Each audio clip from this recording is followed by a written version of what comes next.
One of the greatest individual awards an NBA player can receive is being named an All-Star. Being awarded through votes coming from your peers, coaches, and fans, it has to be very rewarding to see your hard work pay off. While being named an All-Star is very difficult, every season features players who make their first career All-Star game. Now the question is, who might these players be for the 2026 game? I'm going to take a deeper dive into some candidates I feel could make their first All-Star game this upcoming season. Of the major sports in North America, the NBA All-Star game is the toughest to make. While an NBA team can have as many as 15 active players per game night in the regular season, historically, every conference has only 12 players playing in the All-Star game. Though there are alternates due to injury, and we've seen a decent amount of first-time All-Stars every season. Here is a look at how many first-time All-Stars we've seen per year since 2015.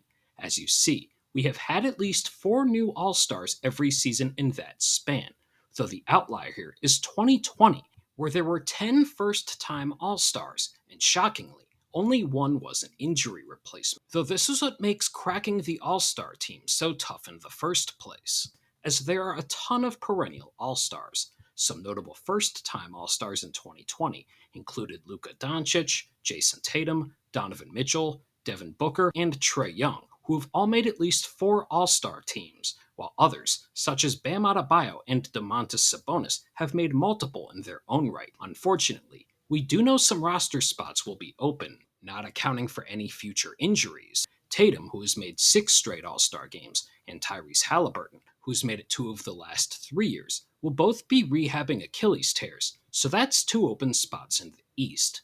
Then we know Kyrie Irving will be rehabbing a torn ACL, and if healthy, he'd typically make the game in the West. So let's take a look at what fresh faces could make it this year. And it's also important to note that All-Stars don't typically come from teams that are drastically under 500, so we need to take that into account when looking into some potential candidates. The first player who came to mind for me is Franz Wagner, and if it wasn't for injury, he probably would have made the All-Star game last year.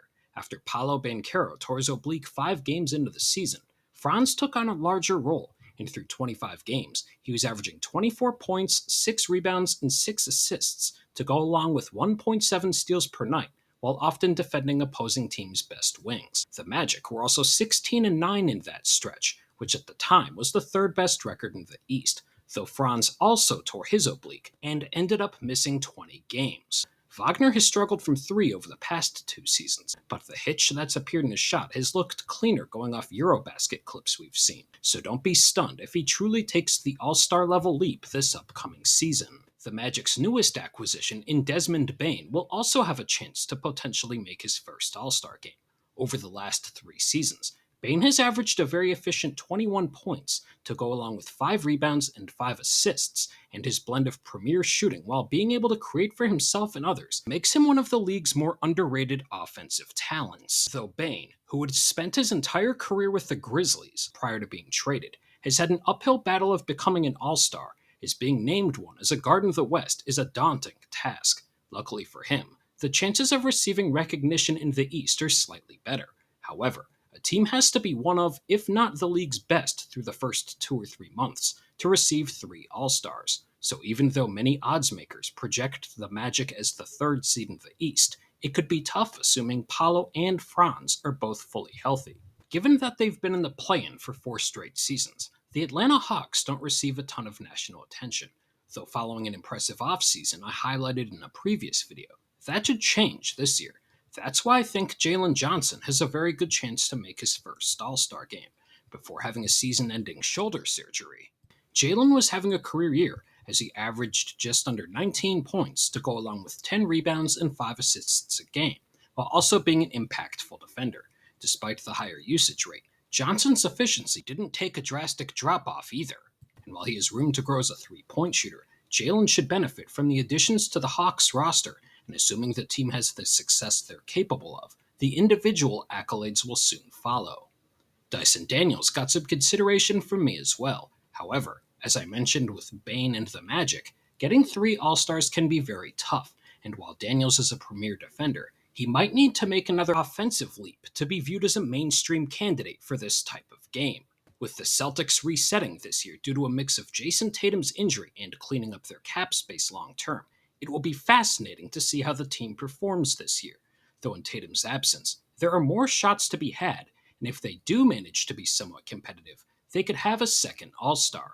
Derrick White was a player many thought deserved All-Star consideration last year in what was the best season of his career. So far, Derrick's been able to do everything the Celtics have asked of him on both ends of the floor. Though if he's needed to take 15 or more shots a game and is now a primary offensive option, how will he respond? If White does this and averages 20 points a night for a competitive Celtics team without a drastic efficiency drop-off, don't be stunned if he gets an All-Star nod. The Celtic that's also really intriguing in this regard is Payton Pritchard. Last year, he broke out in a big way by winning the 6th Man of the Year award and showed very impressive efficiency as a scorer. Pritchard this upcoming season is expected to be the Celtics' starting point guard, and he did very well in the games he played 30 or more minutes last year. In those 34 contests, Payton averaged 18 points a game, with a true shooting percentage just under 66, and also averaged just under 5 rebounds and 4.5 assists in those games. Granted, a decent amount of those games, Pritchard was a complementary player alongside the likes of Tatum and Jalen Brown, though he's shown he can take over without them and will likely take 16 to 18 shots a night with a neon green light from 3 if Pritchard can maintain some of his efficiency in this larger role, where I think he could score 20 to 22 points a game. He'd certainly be in consideration if the Celtics are in the playoff hunt. The Pacers, who will be without their All-NBA caliber player in Tyrese Halliburton, are in a similar situation to Boston, as there will be extra shots to go around. While I still think the Pacers will be competitive, the team is so balanced offensively, I'm not sure if the upside is there for a potential All-Star outside of Pascal Siakam, given what we've seen of him in some playoff performances these past few seasons. Andrew Nembhard would probably be seen as a candidate in an expanded role, though Nembhard, despite those incredible stretches, even in the postseason doesn't have a high usage rate, so while he's a very valuable player, we don't know what he looks like in a drastically larger offensive role.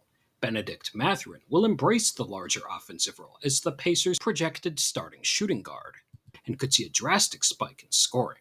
The 23-year-old is dangerous in transition, can score off cuts, is very good at getting to the free throw line, and this past year was effective scoring out of pick and roll. It wouldn't stun me if he scores 20 plus points a game this upcoming season, so at the least, he'll be very interesting to monitor in a contract year. I know I mentioned landing 3 All-Stars is very tough, though if the Knicks ascend under new head coach Mike Brown, I could see them getting a 3rd All-Star. The biggest question would be if that 3rd player would be OG Anunoby or Mikal Bridges. OG's coming off a career year as a scorer and was viewed more favorably by some of the notable advanced metrics this past season. So if I had to pick one right now, I'd go with him, but I wouldn't be stunned if either got named as a first-time All-Star this upcoming season. Due to the depth in the Western Conference, there are a lot fewer potential first-time All-Star candidates to go over, though I think if either of these guys broke through, it could be the first of many All-Star appearances. The first candidate is Amen Thompson. While the Rockets quietly were the 2nd seed in the West last season, they didn't receive a ton of attention until later on. Now with Kevin Durant joining a talented young core, Houston will be on national TV plenty of times, and Amen will enter his first full year as a starter.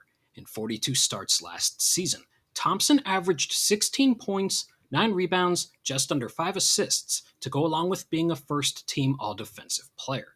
The addition of Durant and players like Dorian Finney-Smith should help open up the floor for Amen, which is dangerous given his athleticism and ability to get downhill. If he could show even more improvement as a shooter, look out, as this could be the start of a scary run. Before his pelvic fracture early this past season, Chet Holmgren looked destined to make his first career All-Star game. He was averaging 16 points on very efficient shooting from all levels, while also providing elite defense for a dominant Thunder team. When he returned from the injury months later, we saw the high-end offensive flashes in both the regular and postseason, but there was understandably a bit more inconsistency. So the incredible value Chet brings as a defender was still noticeable throughout. The Thunder are bringing everyone back from their championship team last year and are still very young, so there's good reason to believe they'll have another dominant regular season, assuming that Chet, who will have time to rest this offseason, will be closer to the player we saw offensively before the injury, while continuing to provide elite defense. There's very good reason to believe that if he stays healthy, he'll make his first All-Star game this upcoming season. Now, given the hype around him, you might be wondering why I didn't mention Cooper Flagg here.